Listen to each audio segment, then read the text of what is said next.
Louvado seja nosso Senhor Jesus Cristo. Hoje é dia 5 de março, estamos no segundo domingo da Quaresma. O evangelho de hoje é de Mateus capítulo 17, versículos de 1 a 9.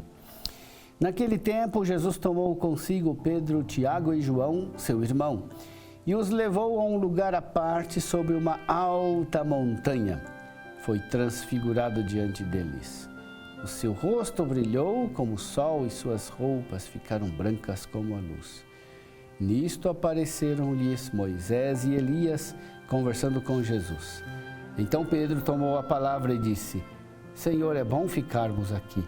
Se queres, vou fazer aqui 3 tendas, uma para ti, outra para Moisés e outra para Elias. Pedro ainda estava falando quando uma nuvem luminosa os cobriu com sua sombra. E da nuvem uma voz dizia: Este é meu filho amado, no qual eu pus todo o meu agrado. Escutai-o. Quando ouviram isto, os discípulos ficaram muito assustados e caíram com o rosto em terra.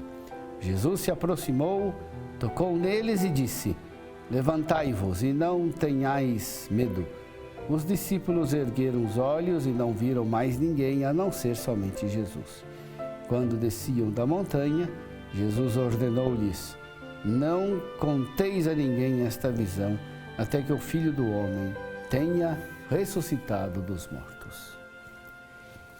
Meu irmão, minha irmã, celebramos hoje o dia em que Jesus se transfigurou no monte diante dos discípulos, Pedro, Tiago e João. A liturgia da palavra nos fala do significado deste acontecimento. O acontecimento da transfiguração é descrito não apenas por São Mateus, mas está presente também nos evangelhos segundo Lucas e Marcos. Isto já nos mostra como este acontecimento é importante para a fé cristã. O que a transfiguração significa em si mesma? Qual é a sua importância para a fé cristã? A transfiguração revela para nós quem é Jesus Cristo. Ela possui um valor em si mesma como um fato miraculoso pelo qual se nos revela quem é Jesus. Neste momento, o véu que encobria o mistério de sua pessoa é como que retirado. Por detrás de suas origens humildes, de sua pobreza, da insignificância dos seus meios, se esconde verdadeiramente a glória do Filho eterno do Pai. Os discípulos não ficaram imunes ao conflito que se armara ao redor de Jesus. Quase todas as pessoas e as instituições daquele tempo se voltaram contra Jesus. Jesus foi acusado de falso profeta, de herege, de possesso, de charlatão. Os sacerdotes acusaram Jesus de tudo isso. As pessoas piedosas e religiosas confirmaram estas acusações. Os políticos fizeram coro a esta interpretação. Ora, diante de tudo isso, se levanta a pergunta: com quem está a verdade? Com a minoria, Jesus e os discípulos, ou com a maioria da sociedade e da religião daquela época? A transfiguração desfaz todas as ambiguidades. É o próprio Deus do céu que se pronuncia em favor de Jesus. Este é o meu Filho amado, em quem me comprazo, ouvi-o sempre. Diante deste homem fraco e contestado, nos encontramos diante do próprio Filho de Deus, que visitou o seu povo para o libertar.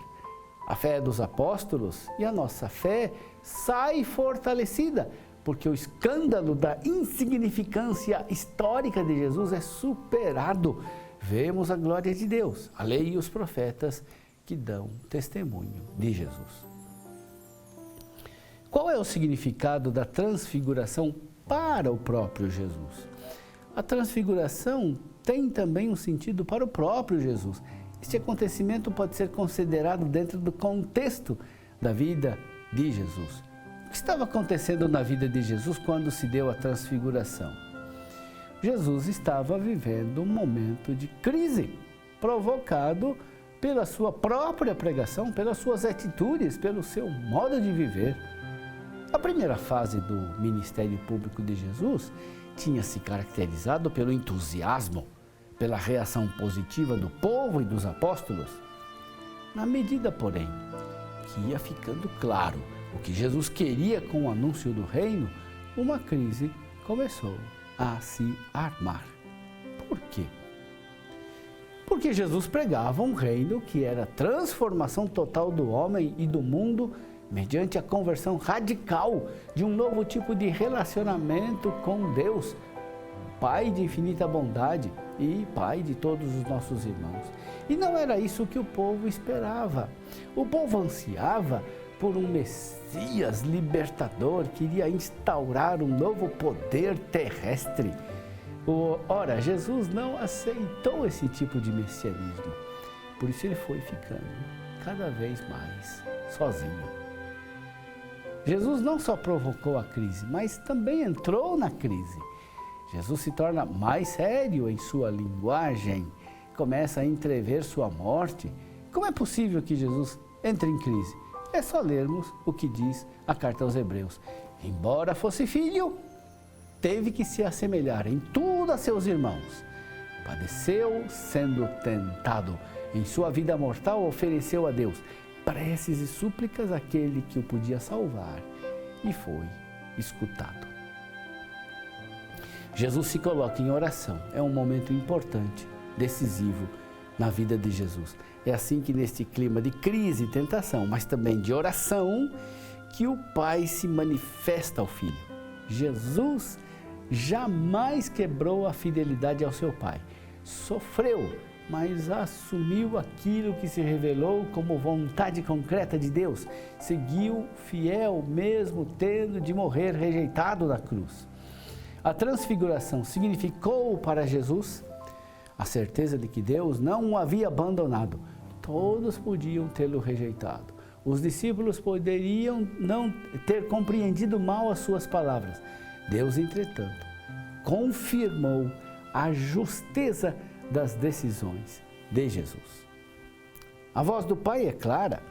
Este é o meu Filho amado, em quem me comprazo. Ouvi-o sempre. Não somente os apóstolos, mas também Jesus sai fortalecido em sua fidelidade e obediência ao Pai. Qual o sentido da transfiguração para os apóstolos? Os apóstolos guardaram viva lembrança desse acontecimento e os evangelistas nos transmitiram isto não apenas com a intenção de nos revelar o mistério da pessoa de Jesus, o Filho de Deus encarnado, nem somente para mostrar o apoio do Pai no meio das tentações de Jesus, mas também para nos comunicar uma lição. Que lição? O seguimento de Jesus implica comungar de sua vida e também de seu destino. Seguir Jesus significa abraçar o reino de Deus e rejeitar o reino deste mundo, o pecado. Este seguimento inclui conversão, sacrifícios, rupturas, mas o sentido de todo este empenho nos é revelado pela transfiguração. Na cruz de Cristo, a ressurreição. Em todo sacrifício, vigora uma redenção e na morte por amor triunfa uma vida. Seguir Jesus não é só carregar a cruz, mas também ser glorificado, ser transfigurado nele. Eis a grande lição que se tira da transfiguração de Jesus. Nesta campanha da fraternidade somos convidados a reconhecer no rosto desfigurado dos que morrem de fome o rosto de Jesus. Que nosso compromisso cristão possa fazer resplandecer no rosto desfigurado dos nossos irmãos a glória de filhos de Deus. Os direitos à alimentação e à água revestem um papel importante para a consecução de outros direitos, a começar pelo direito primário à vida. Por isso é necessária a maturação de uma consciência solidária que considere a alimentação e o acesso à água como direitos universais de todos os seres humanos, sem distinções nem discriminações.